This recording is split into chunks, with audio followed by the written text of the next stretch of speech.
Shopping করেছি, চলো দেখাই কি কি কিনেছি তোমাদের। ফার্স্টে কিনেছি প্রাইমার, নেক্সট কিনেছি ফিডমি ফাউন্ডেশন, নেক্সট কিনেছি ব্লু হেভেনের কম্প্যাক্ট, নেক্সট কিনেছি ব্লু হেভেনের মাস্কারা, কিনেছি পন্সের লাইট ময়শ্চারাইজার,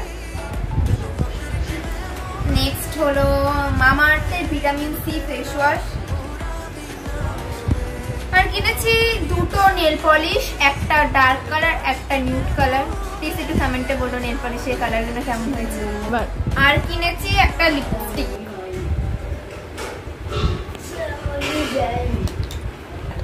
এই ছিল শপিং আমার। তোমাদের কেমন লাগলো প্লিজ কমেন্টে জানিও, আর আমার ভিডিওটা যদি ভালো লাগে তাহলে তোমরা সবাই সাবস্ক্রাইব করে দিও। বাই। কিনেছিলাম সিক্রেটের এই পারফিউমটা, আমি ব্লগে দেখাতে ভুলে গিয়েছিলাম, তার কারণে সরি।